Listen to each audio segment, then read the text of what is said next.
I was born in Beirut just at the beginning of the civil war, and I studied all my life in Beirut. I first actually studied design, and then I did a master's degree in performing arts in Amsterdam.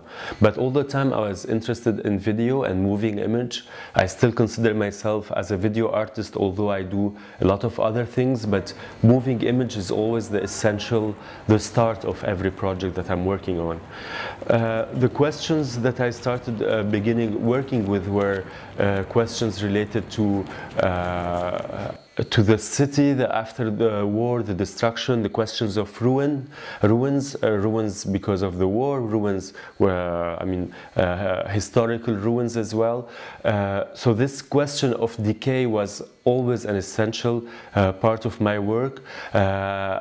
I was also interested in the question of the body and how does a body can move around in a city that is ruined or in a space that is ruined. How does a body that has lived through violence become a body in ruin, just like the city?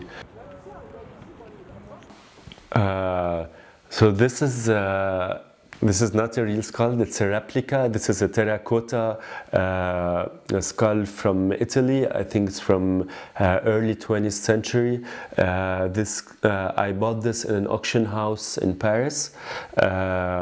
There's actually, you find a lot of skulls that are sold in auction houses, so there must be lots of interest for these items, for these objects. I think it's quite fascinating. The detailing, the texture that's in it, and of course it's like a very disturbing to have something like this next to us, but also there's a long tradition in arts of skulls and using skulls, so I'm happy that this will be also part of the exhibition in Sweden. The reason I started with this project, now it's been more than 2 years, is of course because of what's happening in the region, what's happening with the heritage, with historical heritage, what started in Syria, in Iraq, in Libya, in Yemen, and all these other places where we're starting losing our historical heritage.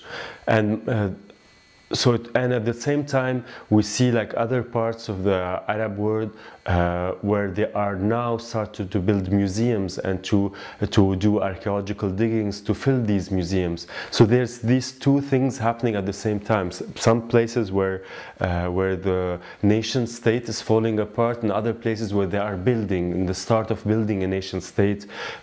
And all this around these objects that you find and you unearth.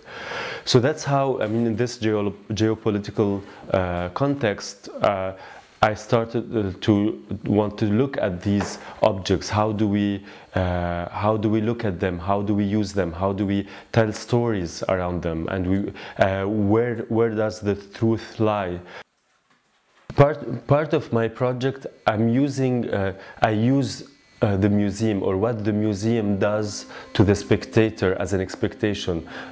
Once we enter the museum, the objects that are there, we look at them differently if they were on the market or if they were in people's houses. So the museum gives a certain value or a certain reading to these objects, and I play around with it. So the installation that I'm showing, fragments, I use a museum display. So you enter the room, you have this brightly lit table with objects on it that simulate in a way a certain museum display. But at the same time, these objects do not have any label. They do not have anywhere where you could read about these objects, where they are coming from. Are they real? Are they fake? What's their origin? What's the story behind them? So these objects are in a way mute. They don't have a text, they don't have a discourse, they don't have anything that tells you what they truly are. And the way I display these objects are all facing us. So once you enter the room, you have all these objects that are looking back at you. And it's also to raise this question, like, who is looking at whom? What do we look at when we look at objects in the museum? What is it that we're trying to find? What kind of knowledge we're trying to build?